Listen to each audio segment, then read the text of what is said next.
یہ رات جو ہے مخفی کیوں رکھی گئی؟ تعین کے ساتھ کچھ معلوم نہیں یہ رات کون سی رات ہے، کون سی رات ہے، اس کا جواب تو میں بعد میں دوں گا کہ اس میں جو آراء ہیں مختلف، لیکن یہ کہ اس کو کیوں مخفی رکھا گیا اس پر کچھ پیاری باتیں ہیں جو مفسرین نے کہی ہیں۔ پہلی بات تو یہ کہ جتنی عظیم چیزیں ہیں ان سب کو مخفی رکھا گیا۔ قیامت کب آئے گی؟ مخفی ہے، آئے گی یہ یقینی ہے۔ کب آئے گی؟ یہ تو ان امور میں سے ہے کہ جس کا علم نبی اکرم صلی اللہ علیہ وسلم کو بھی نہیں دیا گیا، جبرائیل کو بھی نہیں دیا گیا۔ چنانچہ حدیث جبرائیل میں واضح طور پر الفاظ موجود ہیں، وَمَا الْمَسْئُولُ عَنْهَا بِأَعْلَمَ مِنَ السَّائِلِ، کچھ معلوم نہیں، نہ سائل کو معلوم نہ مسئول کو معلوم قیامت کب آئے گی۔ اب یہ عظیم حقیقت مخفی رکھا گیا اور اس کا خاص طور پر ذکر کیا گیا سورہ طٰہٰ میں، اکاد اخفیھا لتجزی کل نفس بما تسعی۔ اگر تعین کر دیا جاتا تو جو قریب کے زمانے کے لوگ ہوتے وہ تو خوب پھر محنت کرتے آخرت کے لیے، اور ذرا فاصلے والے ہوتے وہ ذرا تساہل کرتے اس کے بارے میں۔ اس کو رکھا گیا ہے، تلوار لٹکی ہوئی ہے، کسی بھی وقت گر سکتی ہے، یہ جیسے گلوٹین کبھی اگر آپ نے دیکھا ہو جس طریقے سے کہ اس کا چھرا گرتا ہے، کسی بھی وقت گر سکتی ہے، لہٰذا ہر وقت چوکس رہو، چوکنے رہو، جیسے کہ صحابہ کرام کی شان معلوم ہوتی ہے بعض روایات سے کہ ذرا تیز ہوا چلتی تھی تو وہ سمجھتے تھے کہ قیامت آ گئی۔ اس درجے استحضار تھا اعصاب کے اوپر، اس کا اتنا اثر تھا کہ ذرا تیز جھکڑ چلا اور انہوں نے سمجھا قیامت آ گئی۔ تو اس طریقے سے قیامت کو مخفی رکھا گیا۔ اکاد اخفیھا لتجزی کل نفس بما تسعی۔ نہ آج سے 100 برس پہلے والوں کو معلوم تھا کہ قیامت کب آئے گی، نہ آج والوں کو معلوم ہے، نہ اگر ابھی دنیا کی عمر ہے ابھی 100 برس اور تو قیامت سے ایک دن پہلے بھی شاید یقینی طور پر معلوم نہ ہو سکے کہ کل قیامت آ رہی ہے، تاکہ ہر وقت جو ہے امتحان اتنا ہی شدید رہے، اتنا ہی کڑا امتحان رہے ہر ایک کے لیے، لتجزی کل نفس بما تجزی بما تسعی، تاکہ ہر ذی نفس کو بدلہ ملے اس کی سعی کے مطابق۔ اسی طریقے سے موت کا وقت معلوم نہیں، وما تدری نفس بأی ارض تموت، کہاں موت آئے گی کچھ معلوم نہیں، کہاں موت آئے گی، کب موت آئے گی کچھ معلوم نہیں۔ اسی طرح نوٹ کیجئے صلاۃ وسطیٰ، حافظوا علی الصلوات والصلاۃ الوسطیٰ معین نہیں ہے،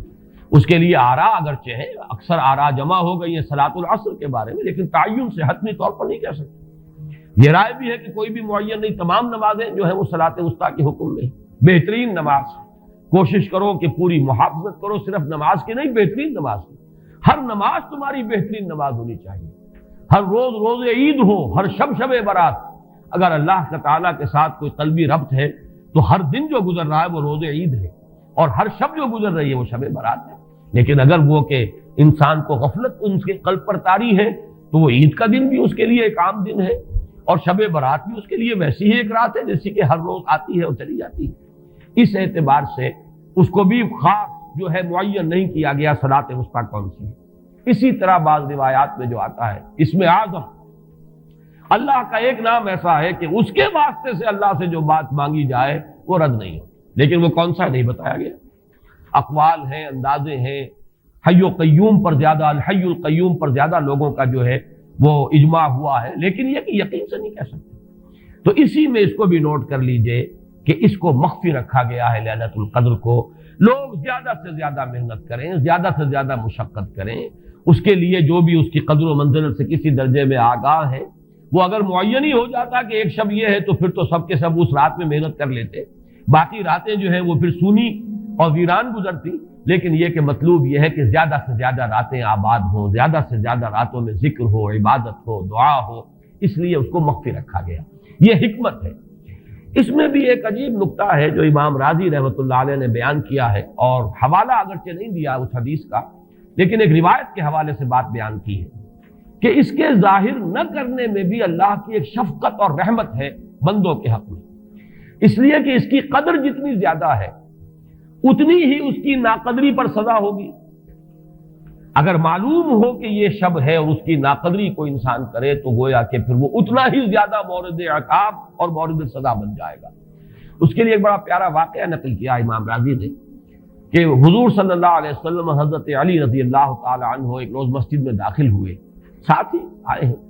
دیکھا کہ ایک شخص سو رہا ہے، نماز کا وقت ہو چکا تھا۔ حضور نے حضرت علی سے فرمایا کہ اسے جگا دو، اسے ہوش میں لے آؤ تاکہ یہ وضو کرے، نماز کے لیے تیاری کرے۔ حضرت علی نے امتثال امر کیا، جا کر جگا دیا۔ لیکن پھر ایک سوال کیا حضرت علی نے کہ حضور آپ تو خود نیکی کے کاموں میں بہت سبقت فرمانے والے ہیں، سباق بالخیر یہ لفظ آئے، سبقت کرنے والے بہت کثرت کے ساتھ، تو آپ نے یہ جو ہے یہ کام خود کیوں نہیں فرمایا اور مجھے کیوں اس کے لیے آپ نے حکم دیا؟ آپ خود بھی اسے جگا سکتے تھے۔ آپ نے فرمایا کہ تم اس کی حکمت کو سمجھ لو، میرے جگانے پر اگر وہ نہ جاگتا اور انکار کر دیتا تو کفر ہو جاتا اس کے حق میں، اور تمہارے جگانے پر اگر کوئی تساہل سے بھی وہ کام لیتا تو وہ کفر نہ ہوتا۔ تو یہ ایک فرق ہے کہ اللہ تعالیٰ کی طرف سے ایک شفقت ہے کہ حضور صلی اللہ علیہ وسلم جگاتے اور کسی درجے میں وہ انکار کر دیتا۔ کبھی ایسا بھی ہوتا آدمی نیند میں ہے اور وہ کہتا جاؤ جاؤ مجھے آرام کرنے دو، تو اگر میرے ساتھ یہ معاملہ ہوتا تو وہ کفر کے درجے کو پہنچ جاتی بات، لیکن اگر تمہارے ساتھ یہ معاملہ ہو بھی جاتا تو اس درجے شدید نہ ہوتا۔ تو گویا کہ حضور نے اس شخص پر شفقت کے اعتبار سے یہ شکل اختیار کی کہ خود نہیں جگایا، بلکہ یہ کہ حضرت علی رضی اللہ تعالیٰ عنہ کو حکم دیا کہ اسے جگا دو۔ تو یہ نقطہ کہ لیلۃ القدر کے اخفاء میں یہ بات بھی ہے کہ اگر اس کو عیاں کر دیا جاتا، معین کر دیا جاتا، تو پھر جو لوگ اس سے غافل رہتے پھر وہ بہت سخت ناقدری کا ارتکاب کرتے اور بڑی سزا کے مستوجب ہو جاتے۔ اب آپ چھٹی بحث ہے کہ وہ رات کون سی ہے۔ اگرچہ ایک رائے شاذ یہ بھی ہے کہ وہ رمضان سے باہر کی رات بھی ہو سکتی ہے، لازم نہیں ہے کہ رمضان ہی کی کوئی شب ہو۔ اس میں چونکہ بعض حضرات نے ایک روایت کی وجہ سے جسے ہم شب برات کہتے ہیں، لیلۃ البرات، یہ شعبان کی 15ویں شب، درمیانی شب، اور اس کے بارے میں ایک روایت موجود ہے حضرت عائشہ صدیقہ رضی اللہ تعالی عنہا کی کہ رات کے وقت ان کی آنکھ کھلی اور وہ باری آپ ہی کے پاس شب باسی کی تھی حضور کی، تو حضور موجود نہیں تھے، تو تشویش ہوئی کہاں گئے۔ تو جب تلاش کی گئی تو معلوم ہوا کہ حضور جنت البقیع قبرستان میں پہنچے ہوئے ہیں اور وہاں آپ ان کے لیے جو بھی وہاں دفن ہیں ان کے لیے استغفار فرما رہے ہیں۔ جب پوچھا گیا معاملہ کیا، تو آپ نے فرمایا یہ بڑی عظیم رات ہے اور اس رات میں فوت ہونے والوں کا فیصلہ ہو جاتا ہے، پیدا ہونے والوں کا فیصلہ ہو جاتا ہے۔ تو اب وہ بھی ایک لیلہ مبارکہ، اسی وجہ سے بعض لوگوں نے وہ جو سورہ دخان کی ابتدائی آیات ہیں انا انزلناہ فی لیلۃ مبارکۃ، اس کو محمول کیا ہے اسی رات پر کہ جس کو ہم شب برات کہتے ہیں اپنی عام اصطلاح میں، لیلۃ البرات اسے عربی میں کہا جاتا ہے۔ برات کے معنی کسی کا چھٹکارا پا لینا۔ یہ شب برات جو ہے وہ برات شادی والی برات نہیں ہے، بلکہ یہ برات کا لفظ ہے عربی زبان کا، جو ہمارے ہاں وہ غلط العام میں برات شب برات بن گیا ہے۔ برات، برات من اللہ ورسولہ، جو سورہ برات کا پہلا لفظ ہے کہ چھٹکارا پانا، کہ وہ رات بھی ایسی ہے کہ اس میں انسان استغفار کرے اور اللہ تعالیٰ سے اپنے گناہوں کی معافی مانگے تو اپنے آپ کو جہنم سے چھٹکارا دلا سکتا ہے، وہ شب برات ہے۔ اس اعتبار سے کچھ لوگوں نے گمان کیا کہ شاید لیلۃ القدر اور لیلہ مبارکہ اس حدیث کی روح سے وہی شب ہے، وہ ظاہر بات ہے کہ خارج از رمضان مبارک ہے، اور یہ کہ اس کے علاوہ بھی بعض آراء ہیں، لیکن یہ آراء جو ہے شاذ کے درجے میں۔ میں یہ کہہ سکتا ہوں کہ تقریباً اجماع ہے اس پر کہ یہ رات رمضان مبارک ہی کی ایک رات ہے۔ اس کی دلیل ایک تو یہ کہ القرآن یفسر بعضہ بعضا کے اصول کے مطابق قرآن مجید کے اندر سورہ بقرہ میں یہ واضح کر دیا گیا شہر رمضان الذی انزل فیہ القرآن، رمضان مبارک کا مہینہ وہ ہے کہ جس میں قرآن نازل کیا گیا، اور یہاں فرمایا انا انزلناہ فی لیلۃ القدر، ہم نے اس کو اتارا ہے لیلۃ القدر میں۔ ان دونوں کو جوڑیے تو اس کا ایک لا محالہ جو ایک انیویٹیبل رزلٹ نکلتا ہے وہ یہی ہے کہ یہ لیلۃ القدر رمضان مبارک میں۔ دوسری اس کی تائید ہوتی ہے وہ مشہور حدیث جس کو الحمدللہ کہ ہم نے بہت عام کیا ہے، رمضان مبارک کی آمد سے قبل کوشش ہوتی ہے ہر سال جو ہے اس کی یاد دہانی کرا دی جائے۔ ایک طویل خطبہ جو حضور نے دیا تھا، خطبنا رسول اللہ صلی اللہ علیہ وسلم فی آخر یوم من شعبان، یہ حضرت سلمان فارسی رضی اللہ تعالیٰ عنہ سے مروی ہے کہ حضور نے شعبان کے آخری دن ہمیں خطبہ ارشاد فرمایا، یا ایھا الناس قد اظلکم شہر عظیم شہر مبارک شہر فیہ لیلۃ خیر من الف شہر، لوگوں آگاہ ہو جاؤ، تم پر ایک بہت مبارک مہینے نے، بڑی عظمت والے مہینے نے سایہ کر دیا ہے، سایہ فگن ہو گیا ہے تم پر ایک مہینہ جو بڑی عظمت والا ہے، شہر عظیم جو بڑی برکت والا ہے، شہر مبارک، اور تیسرا جملہ اس میں یہی ہے شہر فیہ لیلۃ خیر من الف شہر، وہ مہینہ کہ جس میں ایک رات وہ بھی ہے کہ جو 1000 مہینوں سے افضل ہے۔ ان دونوں چیزوں کے حوالے سے تقریباً دلائل بھی موجود ہیں، اور ویسے یہ کہ جیسا کہ میں عرض کر چکا ہوں اجماع ہے کہ یہ رمضان مبارک ہی کی ایک شب ہے، لیکن رمضان مبارک کی کون سی شب ہے، اس پر بعض مفسرین نے تو لکھا ہے کہ 40 قول ہیں۔ چنانچہ صاحب تفسیر مظہری قاضی ثناء اللہ پانی پتی نے، میں نے وہ تفصیل تو نہیں پڑھی، کہ 40 قول نقل کیے، لیکن امام راضی نے جو 9 قول نقل کیے ہیں وہ میں تیزی کے ساتھ آپ کو سنا دیتا ہوں۔ ابن رزین رحمہ اللہ کا قول یہ ہے کہ رمضان کی پہلی شب ہے۔ حضرت حسن بصری رحمت اللہ علیہ، یہ ہے تابعین میں سے، اس لیے میں رضی اللہ عنہ نہیں کہہ رہا، رحمت اللہ علیہ، حضرت حسن بصری رحمت اللہ علیہ کی رائے ہے کہ یہ 17ویں شب ہے، یعنی وہ شب کہ پھر جس کے اگلے دن جو ہے وہ غزوہ بدر ہوا ہے، یوم الفرقان۔ حضرت انس رضی اللہ تعالی عنہ مرفوعاً روایت کرتے ہیں کہ یہ 19ویں شب ہے۔ محمد بن اسحاق جو بہت بڑے سیرت نگار ہیں حضور کے، ان کا قول ہے کہ یہ 21ویں شب ہے۔ حضرت عبداللہ ابن عباس رضی اللہ تعالی عنہما سے قول جو ہے مروی ہے کہ یہ 23ویں شب ہے۔ حضرت عبداللہ ابن مسعود رضی اللہ تعالی عنہ سے مروی ہے کہ یہ 24ویں شب ہے، اور اس کو میں ذرا اہمیت دیتا ہوں اس لیے کہ 24ویں شب جو ہے سورہ علق کی ابتدائی آیات کے نزول کے ضمن میں کچھ حساب کتاب کے جوڑنے سے 24ویں اور 25ویں شب کا بھی معاملہ جڑتا ہے، جو کہ میں نے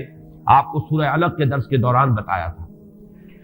اس کے بعد حضرت ابو ذر غفاری رضی اللہ تعالیٰ عنہ کا قول ہے کہ یہ 25ویں شب ہے۔ اس کے بعد حضرت ابی ابن کعب رضی اللہ تعالیٰ عنہ کا قول ہے، یہ وہ ہے جن کو کہ حضور نے خود فرمایا کہ اقرأہم ابی ابن کعب، قرآن مجید کے سب سے بڑے قاری حضرت ابی ابن کعب ہیں رضی اللہ تعالیٰ عنہ، اور ان کے بھی سینے پر آپ نے تھپکی دی تھی کہ ایک سوال کیا آپ نے کہ سب سے عظیم سورت کون سی ہے، اور جب انہوں نے صحیح جواب دے دیا سورہ فاتحہ، تو پھر یہ کہ اس پر حضور نے تھپکی دی کہ تمہیں اللہ تعالیٰ نے بہت صحیح مناسبت عطا کی ہے علم کے ساتھ۔ ان کی اور صحابہ میں سے بہت سے لوگوں کی رائے، یہاں تک کہ یہ کہا جا سکتا ہے کہ بقیہ اقوال جو ہیں وہ شاذ کے درجے میں ہیں، اور یہ گویا کہ اگر اجماع نہ کہا جائے تو بہت حد تک اتفاق کے درجے میں ہے کہ یہ 27ویں شب ہے۔ اور اس 27ویں شب کے ضمن میں حضرت عبداللہ ابن عباس سے ایک روایت میں پہلے آپ کو بتا چکا ہوں کہ 23ویں شب، لیکن 27ویں شب کے ضمن میں جو مختلف روایات حضرت عبداللہ ابن عباس رضی اللہ تعالی عنہما سے مروی ہیں، ان میں بھی کچھ لطیف نکات ہیں، وہ میں بعد میں بیان کروں گا۔ اس کے بعد ایک شاذ قول اور بھی ہے کہ یہ 29ویں شب ہے۔ تو یہ گویا کہ 9 ہے اقوال، جن میں سے بعض جلیل القدر صحابہ کے ہیں، عبداللہ ابن مسعود، ابو ذر غفاری، ابن عباس، ابی ابن کعب، لیکن یہ ہے کہ سب سے زیادہ جو اتفاق اگر اجماع نہ کہا جائے تو 27ویں شب پر ہے۔ اس 27ویں شب کے بارے میں حضرت عبداللہ ابن عباس نے 3 نکتے بیان کیے۔ ایک نکتہ تو یہ ہے کہ یہ پوری سورہ مبارکہ جو ہے سورۃ القدر، اس میں 30 الفاظ ہیں، اور ان 30 الفاظ میں سے 27واں لفظ ہے ہیا حتی مطلع الفجر، یہ 27واں ہے۔ اس کے اعتبار سے گویا کہ انہوں نے ایک ربط قائم کیا ہے کہ یہ 27ویں شب ہے۔ ایک بات انہوں نے یہ کہی ہے کہ اللہ تعالیٰ کو وطر محبوب ہے، اللہ وطر و یحب الوطر، اللہ خود بھی اکیلا ہے اور وطر کو پسند کرتا ہے۔ پھر یہ کہ وطر جو ہے اب رمضان مبارک کے اندر اگر وہ وطر شمار کیے جائیں گے تو 14-15 وطر بن جائیں گے، لیکن اس میں چونکہ آخری عشرے کے بارے میں بہت سی روایات جو ہیں ان کا تقریباً اجماع ہو جاتا ہے کہ آخری عشرے میں، تو آخری عشرے میں بھی 5 وطر آئیں گے، 21ویں، 23ویں، 25ویں، 27ویں، 29ویں۔ لیکن حضرت عبداللہ ابن عباس کہتے ہیں کہ 7 کا ہندسہ اللہ تعالیٰ کو بہت پسند ہے، اور بہت سی چیزیں جو ہیں عالم تکوینی میں بھی اور عالم تشریعی میں بھی بہت سی چیزیں وہ ہیں کہ جو 7 کے ہندسے کے ساتھ وابستہ ہیں۔ 7 آسمان ہیں، 7 زمینیں ہیں، ہفتے کے 7 دن ہیں، طواف کے 7 شوط ہیں، سعی بین صفا والمروہ وہ بھی 7 مرتبہ ہے، ادھر سے ادھر، ادھر سے ادھر 7۔ اسی طریقے سے سجدے کے اعضاء بھی 7 ہیں، تو اس سے انہوں نے پہلے وطر اور وطر کے بعد 7 کا ہندسہ، رمضان کے آخری عشرے کی وطر راتیں اور ان میں 7ویں رات یعنی 27ویں شب، وہ اپنے اس حساب کتاب سے بھی. اور جب انہوں نے یہ بات بیان کی تو حضرت عمر رضی اللہ تعالی عنہ نے ان کی تحسین کی تھی. آخری بات اور بھی کہی گئی ہے کہ لیلۃ القدر جو ہے اس کے اندر حروف کو اگر شمار کیا جائے تو 9 بنتے ہیں، اور یہ لیلۃ القدر اس سورہ مبارکہ میں 3 مرتبہ آیا ہے. انا انزلناہ فی لیلۃ القدر وما ادراک ما لیلۃ القدر لیلۃ القدر خیر من الف شہر. اس اعتبار سے بھی 3 کو ضرب دی جائے 9 سے تو وہ بھی 27 کا عدد بنتا ہے. بہرحال یہ میں نے جیسا کہ عرض کیا تھا کہ ان کا کوئی تعلق نہ صرف سے ہے، نہ نحو سے ہے، نہ روایات سے، لیکن بہرحال حضرت عبداللہ ابن عباس کا ایک ذوق ہے. اس کو آپ ذوقی باتیں بھی کہہ سکتے ہیں، لیکن یہ کہ حضرت عبداللہ ابن عباس کی ذوقی بات ہے، لہذا اس کا کم سے کم تذکرہ ہو جانا چاہیے. ایک بحث یہ ہے کہ اہیا باقیۃ ام لا، کیا یہ رات جو اس کی عظمت تھی یہ باقی ہے، یا صرف وہی رات جو تھی جس میں کہ قرآن مجید نازل کیا گیا وہی عظمت کی حامل تھی. انا انزلناہ فی لیلۃ القدر، یا یہ کہ اب بھی ہر سال یہ رات آ رہی ہے تو اسی عظمت کی حامل ہے، اسی قدر و منزلت کی، اسی برکت کی حامل ہے. اس پر بھی تقریباً ایک اجماع ہے کہ یہ لیلۃ القدر باقی ہے، ہر سال آتی ہے.